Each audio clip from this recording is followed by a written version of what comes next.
Sashen Hausa na Tele Sahel kenan ya so mu gabatar da shirinsa na yau dinnan Juma'a. Yau muna ranar 26 ga watan Fabrairu shekarar miladiya ta 2021 da ta yi daidai da ranar 14 ga watan Rajab. A halin yanzu muna cikin daren Asabar 15 ga wannan wata.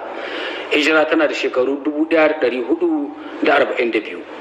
Masu kalamu da sauraron mu assalamu alaikum wa rahmatullahi wa barakatuhu, barkamu da warhaka, barkamu kuma da sake saduwa da ku a daidai wannan fili na waɗannan labarai ne yau. Da farkon labaran musoma da sanar da ku cewa shugaban ƙasa shugaban jamhuriya Alhaji Muhammadu Isufu a ranar yau dinnan Juma'a ya jagoranci taron majalisar ministoci. Kamar yadda aka saba, taron ya mai da hankali wajen tattauna shawarwarin dokoki waɗanda za ku ji mu ɗauke da ƙarin bayani a kansu a cikin shirinmu na gobe idan Allah maɗaukakin sarki ya kai mu.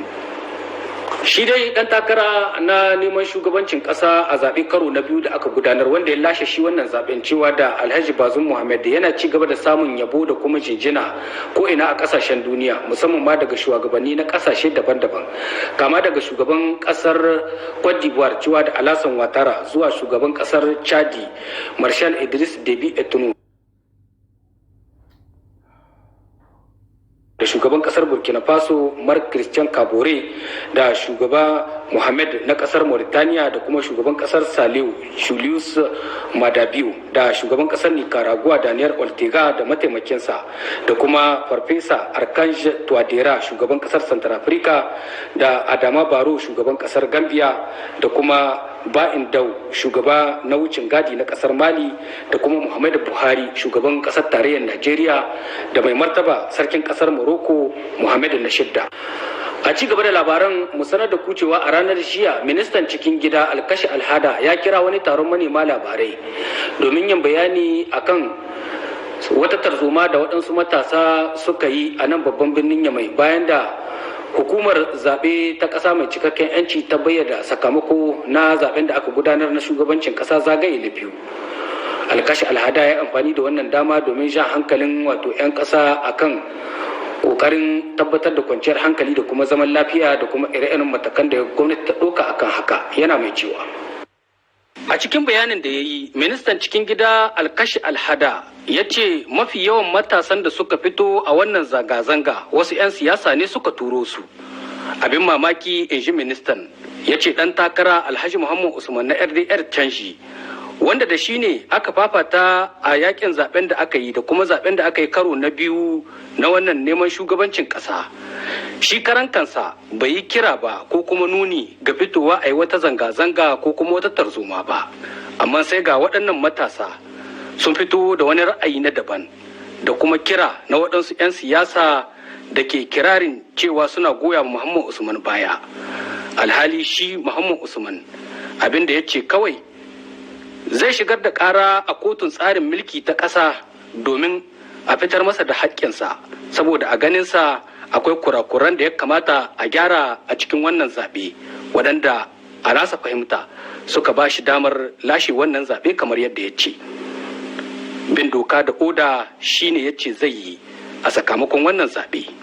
To amma in ji ministan, sai ga waɗannan matasa sun fito a ƙarƙashin wani kira da waɗansu ɓata gari suka yi daga cikin 'yan siyasa, suka zo suka karkashe kayayyakin gwamnati, suka lalata waɗansu kayayyaki da kuma wuraren ayyuka na 'yan ƙasa. Ministan ya ce yaya za ta yiwu a ce su sun fi mai kora shahawa a cikin wannan al'amari, ta yaya su za su wuce gona da iri, alhali shi karan kansa wanda aka fafata da shi a wannan zaben ya zaɓi bin doka akan yin tarzoma. Saboda haka minista na cikin gida Alkashi Alhada ya ci gaba da cewa wannan tarzoma da kuma harziki da su waɗannan matasa suka kawo da waɗannan 'yan siyasa wata alama ce babba da ke tabbatar da mugunyar aniyarsu ta kawo ta da zamane tsaye a cikin ƙasar nan. Aniyar da tuntuni suka furta ta, inji ministan, a waɗansu kalamai da suka yi na kawo ta da zamane tsaye, na tashin hankali da bambancin kabila da bambancin launin fata a waɗansu tarurruka da suka yi a yayin yakin zaɓe da ya gabata a nan ƙasar. Ministan ya ce babbar manufarsu akan wannan kalamai da suka furta shine cewa za su dagula dukkanin waɗansu al'amurra na ƙasa, za su haddasa juyin mulki na soje don dai biyan buƙatar son ransu kawai. A wani misalin kuma, ministan ya ce akwai sanarwar da shugabansu ya yi inda ya ce matukar ba a karbi takardun takarar shi ba a wannan zaɓe na shugabancin ƙasa to kwata-kwata wannan zaɓe ba za a yi shi ba sam a ƙasar nan ta Nijar. Har ma ya ci gaba da cewa idan aka yi watsi da takardun takarar nasa to irin hargitsin da ya faru a ƙasar Mali ya ce kwatankwacin irinsa zai faru a Nijar. Dadin daɗawa kuma ministan ya ce shi dai wannan shugaba nasu a taron kamfe na yakin zaben da ya gabata a garin Gaya ya fito inda ya wani kira na musamman zuwa ga mutanen shi inda ya ce su fito su gwabza da dukkanin wanda ya saba ma ra'ayinsu. Ya ce daga daren Lahadi da zaran an so mu bayyana sakamakon zaɓe to su fito abin da zai faru sai dai ya faru ko kisa ne sai dai a kashe su ko su kashe, in ji shugaban nasu kamar yadda ministan ya ambata a cikin wannan bayani nasa. Ministan ya ce wai shi wannan shugaba nasu ko ya samu zabtuwa ne ta dalilin dagulewar al'amuran rayuwarsa ga baki ɗaya. To idan ba haka ba, ta yaya wanda yake gurin mulkin ƙasar nan watan wataran zai yi waɗannan kalamai mara tushe balle makama? Ko kuma har ila yanzu shi dai wannan shugaba nasu bai san da cewa al'ummar Nijar al'umma ce guda ɗaya ba wata kabilar da bata yi aure tsakaninta da wata kabila ba. Yau shekaru aru da wannan zumunci ya tabbata a tsakankanin 'yan Nijar, sannan kuma ga wasan tabbastaka da ta zo ta ƙara ƙarfafa wannan zumunci da ke tsakankanin 'yan ƙasa. Mutunci na 'yan Nijar da irin tarbiyyar da aka basu tun tashin su ababe ne guda biyu waɗanda ke hana su duk wani abin kawo tashin hankali ko yamutsi ko hargitsi a cikin ƙasa. Shi yasa a koyaushe al'ummar Nijar take alfahari da zaman lafiya da taimakekeniya da kwanciyar hankali da ƙoƙarin bin doka da oda kamar yadda aka saba yau shekaru da dama da ƙasar nan tamu take zama cikin ƙoshin lafiya. Sannan kuma ga addinin musulunci wanda shi kuma yake kira a koyaushe domin haɗin kai na al'umma baki ɗaya da kuma kyautata zamantakewa da ne na Alhaji Sainu Umaru wanda masu tarzoman suka kashe shi a lokacin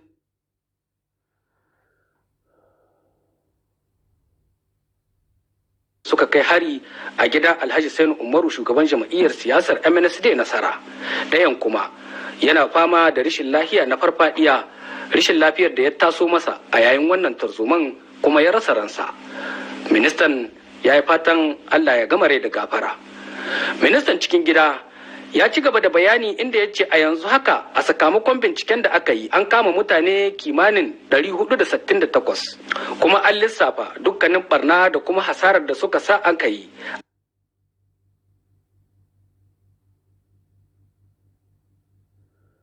akan kayayyakin jama'a 'yan ƙasa da suka lalata da kuma kayan gwamnati da ma na kamfanoni masu zaman kansu. Kamar misalin gidan nan na ɗan jarida Musa Kaka mai tele sarauniya wanda suka zo suka ƙona kurmus.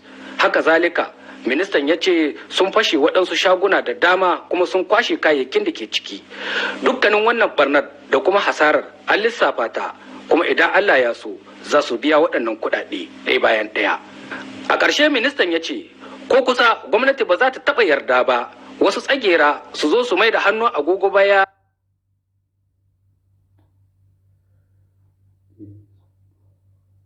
akan irin yadda Nijar ta yi kokari wajen girka datattar demokaradiyya a cikin ƙasar nan da kuma girka hanyoyi na ci gaban ƙasa waɗanda aka samu a cikin waɗannan 'yan shekarun baya-bayan nan. Dukkanin matakan da suka dace domin tabbatar da zaman lafiya da kwanciyar hankalin 'yan ƙasa da kuma kare haƙƙoƙin 'yan ƙasa to za a yi amfani da su domin ƙasar nan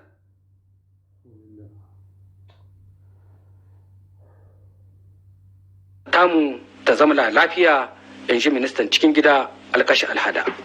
Daga nasa bangare mai shiga tsakani na ƙasa a wannan rana ta yau dinnan shi ma ya kira 'yan jarida domin yin bayani akan matakan da ya ɗauka domin gani ta ba da sakamako aka ga mutane suna hitowa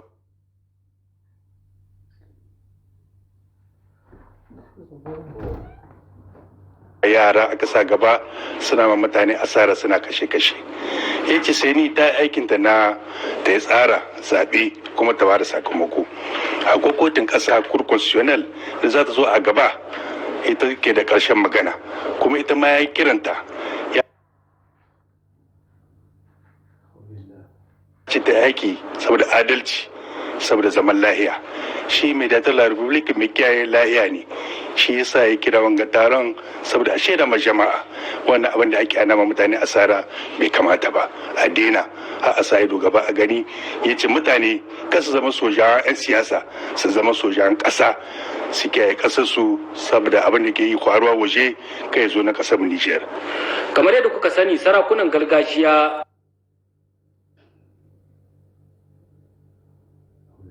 tun da wannan al'amari ya soma kawo yanzu suna iya kokarin su domin jan hankalin 'yan ƙasa akan kokarin tabbatar da kwanciyar hankali da kuma zaman lafiya tsakankanin al'umma.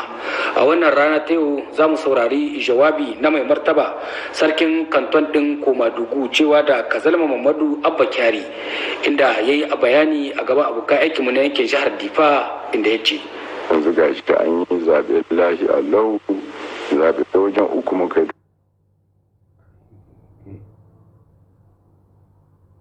ka lahiya kuma ka kare da lahiya, kuma muna tamaha mu wannan litijan Nijar, sarakan Nijar da muka tambaye ku kowa zauna lahiya. Kun ga mu yan Difa wannan lahiya wannan ita ce dama abincinmu, kuma muna tambayan ku kowa ya mai da zuciyan shi kasa abin da ubangiji ya waɗi. Ina tamaha za ku saurare mu. Na gode jama'a. Kamar yadda kuka sani, ita dai wannan tarzoma ta zamo sanadiyar wato kona gidan wani dan jarida cewa da Musa Kaka, dan jarida mai aika rahotanni a kafar yada labarai ta kasar Faransa RFI, kuma shi bugu da ƙari shine babban darakta na wato gidan talabijin da rediyo na Sarauniya. Akan haka a ranar yau dinnan 'yan jarida sun yi wani taro a zauren su na Maison de la Presse, inda a ƙarshe suka fitar da wata sanarwa. Baro Arzika na ɗauke da ƙarin bayani. Da yake yi ma 'yan jarida bayani game da abin da ya faru gare shi, Malam Musa Kaka, wakilin sashen Faransanci na gidan rediyo RFI a nan Nijar kuma babban daraktan gidan rediyo da talabijin Sarauniya mai zaman kansa, ya ce matasan sun fito ne daga wajen Tondibiya, kuma da iso wasu suka kai ma gidansa hari, suka kakkarya na karyawa, sannan kuma suka liƙa ma gidan wuta, lamarin da ya jawo masa asara mai ɗimbin yawa. Babba sa'arsa ya ce iyalinsa ba su cikin gidan lokacin da lamarin ya faru, ya fitar da su tun da safe kimanin karfe 5, saboda dama ya ji kishin suna da niyyar zowa kawo ma gidan nasa farmaki. Malam Musa Kaka ya ce harin da masu zanga-zanga suka kawo ma gidansa na da nasaba ne da aikinsa na ɗan jarida. Ya ce an jima an yi watanni da wasu mutane ke aiko masa sakonni na barazanar kisa, ba don komai ba don saboda aikinsa na ɗan jarida. Musa Kakan ya ce shi bai da abokin hamayya, aikinsa na ɗan jarida aikinsa ne, kuma wannan hari da masu zanga-zanga suka kai ma gidan nasa ba zai karya masa lago ba zai canza masa alƙibla ba. A cikin sanarwar da ta fitar, cibiyar 'yan jaridan ta ƙasa Maison de la Presse ta ce ko kaɗan bata ji daɗin abin da ya faru ba. Cibiyar ta ƙasa ta 'yan jarida da ake sha Maison de la Presse tana Allah wade da wannan abin da aka wa Musa Kaka da shi da iyalin shi, tunda mutane ne wanda bisa sun ci gaban incin jarida, kuma shi kuma inci ne wanda ba yau ba a nan Nijar, don akwai shi kuma 'yan jarida suna aikin su. Muna gaya wa jama'a duka su sani, duk wanda yake shirin ma ya kai wa jarida ko kuma ɗan jarida wani farmaki don ka ya kuka da kanshi. Kuma muna kira ga hukumomi na ƙasa da su tsare ƙasa, kuma su be 'yan jarida da sauran al'umma na ƙasa kariya. Wannan babbar cibiya ta ƙasa ta 'yan jarida tana kawo goyon bayanta 100% ga duka 'yan jarida da gidan jaridu bisa kan aikin da suke yi na ƙasa.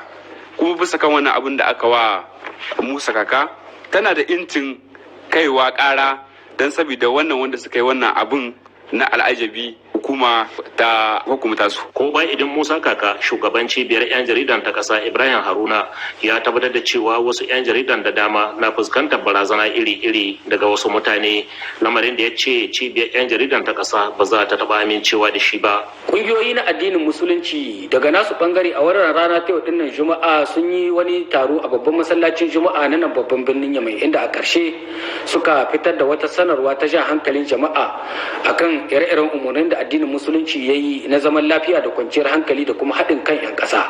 Ga dai ƙarin bayani ta bakin ɗaya daga cikin waɗannan maluma kamar haka.